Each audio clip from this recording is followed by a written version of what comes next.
मित्रों नमस्कार। मैं हूं आपका मित्र, आपका सखा, आपका फ्रेंड, आपका हितैषी, आपका वेल विशर कमल नंदलाल। और मैं आप सभी दर्शकों का हार्दिक अभिनंदन करता हूं एस्ट्रो तक की खास प्रस्तुति कमल नंदलाल के महा उपाय, जो आपके जीवन को सरल, सुगम और सफल बनाए, जो आपके जीवन में एक बड़ा बदलाव लेकर आए, जो आपके जीवन में एक बहुत ही सुखद स्थिति लेकर आए। कमल नंदलाल के महा उपाय सिर्फ एस्ट्रो तक पर। और आज हम जिस विषय को लेकर आए हैं वो है बेहद ही खास। सफ़ेद फूलों का महा उपाय आर्थिक नुकसान से छुटकारा दिलाए। अब आप कहेंगे साहब फूल कैसे आर्थिक नुकसान से छुटकारा दिलाए? देखिए साहब, इसकी पूरी आपको क्लियरेंस देते हैं और आपको ये भी बताते हैं कि इसके लिए विशेष दिन कौन सा है और क्या विशेष इसका प्रयोग है। देखिए, हमारे जो पूरा ब्रह्मांड है ना, जो हमारी पृथ्वी है, ये जो हमारा सोलर सिस्टम है, ये पंच तत्व से निर्मित है।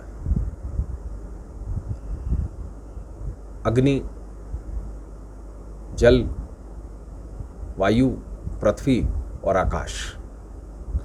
और यही पंचतत्व पंच महाभूत कहलाते हैं। और पंच महाभूत क्या है? अगर हम ईशोपनिषद पढ़ते हैं तो उसमें अलग अलग तरीके के उपचार दिए गए हैं जिनसे देवताओं का पूजन वगैरह किया जाता है। उनमें से पंच महाभूत एलिमेंट्री हैं। जैसे हम दीपक जलाते हैं तो हम अग्नि को साक्षी बनाते हैं, और अग्नि को साक्षी बनाए बिना कोई भी काम स्वीकार्य नहीं होता। दूसरी बात, जल का होना परम आवश्यक है। जल जब तक किसी भी पूजन में नहीं है तो वो पूजन स्वीकारनीय ही नहीं है, और उसके लिए हम वरुण कलश रखते हैं। जल, हम पवित्र भी जल से ही होते हैं। हम आचमन भी जल से ही कराते हैं। हम, आपने देखा होगा किसी भी पूजन में पाद्योपादम, मतलब हम चरण धुलवाते हैं, देवताओं के हाथ धुलाते हैं, आचमन करवाते हैं, स्नान करवाते हैं, है ना। जल की इम्पोर्टेंस, क्योंकि जल के बगैर जीवन नहीं है। हम धूप बत्ती जलाते हैं और क्या कहते हैं? धूपम दर्शयामि वायु तत्वम समर्पयामि, है ना, कि हम वायु तत्व को समर्पित करते हैं। क्योंकि वायु क्या है? प्राणवायु। और उसी को ही जो अगरबत्तियाँ, धूप बत्तियाँ हम जलाते हैं तो उस धुएं को हम प्रतीकात्मक मान लेते हैं कि ये प्रतीक है उस ऑक्सीजन का, उस प्राणवायु का, और वो भी समर्पित करते हैं। इसके बाद हम नैवेद्य अर्पण करते हैं। पृथ्वी से उगने वाली चीज़ें जो भोज्य योग हैं, जो भक्ष्य योग हैं, भक्ष्य और भोज्य अलग अलग चीज़ें, लेकिन खाना ही मान लीजिए उसे, जो पृथ्वी से उगता है और खाद्य है, जो खाने योग्य है, वो भी एक तत्व मानते हैं हम, पृथ्वी तत्व। पृथ्वी तत्व लतमक, उसको लतमक कहते हैं। इसी प्रकार आखिरी जो तत्व है वो है आकाश। और आकाश ईश्वरीय तत्व है। ईश्वर का कनेक्शन ऊपर से है, ब्रह्मांड से। अब पिक्चरों के गाने भी तो आपने सुने होंगे, मैं चांद तारे तेरे लिए तोड़ लाऊं, तो वो तो पॉसिबल होता नहीं है। ये तो छदम बातें हैं, या मन बहलाने के लिए हैं। लेकिन जो इस पृथ्वी पर आकाश का प्रतीक है, तारों का प्रतीक है, गगन नभ अंबर का प्रतीक है, वो है पुष्प। जितने भी पुष्प हैं वो आकाश तत्व का प्रतिनिधित्व करते हैं। तो आपने देखा होगा, हम मंदिर भी जाते हैं तो हम क्या क्या चढ़ाते हैं? हम दिया जलाते हैं, है ना, बत्ती ले जाते हैं घी में डुबो के, तो उससे दीपक जलाते हैं, प्रसाद चढ़ा देते हैं, भगवान जी पे तिलक कर देते हैं। जल तिलक भी है।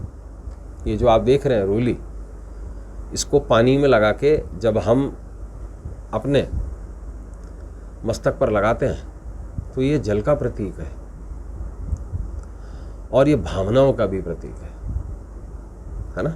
भगवान विष्णु पर हम चंदन चढ़ाते हैं, शिवलिंग पर हम सफ़ेद चंदन से त्रिपुंड बनाते हैं, लाल चंदन से उनका तीसरा नेत्र बनाते हैं, पीले चंदन का भी शिवलिंग पर प्रयोग किया जाता है। तीनों चंदन शिवलिंग पर चढ़ते हैं। देवी पर भी हम सिंदूर भी चढ़ाते हैं, देवी पर हम रोली भी चढ़ाते हैं। कई जगहों पर देवी को शांत रखने के लिए चंदन भी चढ़ाया जाता है।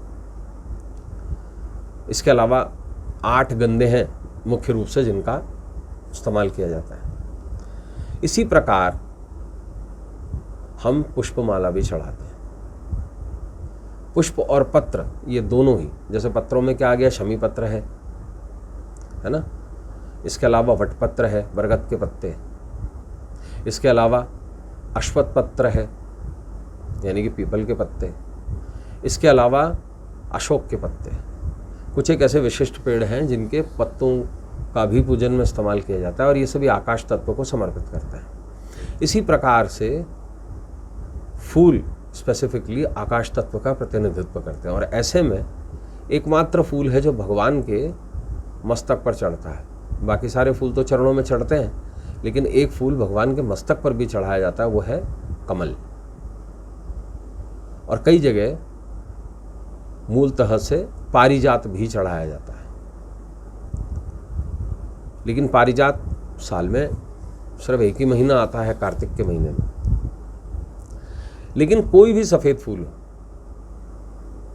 वो देवादिदेव महादेव को अति प्रिय है। चाहे वो गमले में लगने वाला सदाबहार का पुष्प ही क्यों ना हो, क्या वो हजारिया क्यों ना हो, है ना। कोई भी सफ़ेद पुष्प बहुत ही विशिष्ट माना जाता है। तो ऐसे में एक दिन आ रहा है, तारीख है 15 जून, सोमवार का दिन, और उस दिन है सोमवती अमावस्या। 30 साल बाद ये संयोग बन रहा है। तो ऐसे में अगर आप आर्थिक नुकसान से छुटकारा पाना चाहते हैं तो ऐसे में क्या करें, 108 सफ़ेद फूल ले लीजिए, और 108 फूल लेकर के 108 का जो कनेक्शन है वो भगवान शंकर के गले में जो माला है, नरमुंड माला, वो सारी की सारी पार्वतियों का जन्म है। पार्वती के हर जन्म की अलग स्टोरी। किसी जन्म में मीनाक्षी है ना, किसी जन्म में गौरा है, किसी जन्म में पार्वती है, किसी जन्म में सती है ना, किसी जन्म में बगुला है ना, किसी जन्म में छिन्नमस्ता है। अलग अलग उसके प्रारूप हैं। तो 108 का जो कनेक्शन है वो वहाँ से। तो 108 सफ़ेद फूल आपको ले करके बहते हुए जल में प्रवाहित कर देना है, क्योंकि 12वां भाव आकाश का भाव है और 12वां भाव हानि का भी भाव है। ऐसे में आर्थिक नुकसान से निश्चित छुटकारा मिलेगा। तो दोस्तों आज के लिए बस इतना ही। कल आपसे फिर मुलाकात होगी, इजाज़त दीजिए। नमस्कार, नमः शिवाय। अगर आप मुझसे जुड़ करके अपनी समस्याओं का समाधान चाहते हैं और चाहते हैं कि आपकी समस्याओं को ज्योतिष के माध्यम से सुलझाया जाए, तो आप हमसे संपर्क कर सकते हैं, जुड़ सकते हैं एस्ट्रो तक पर।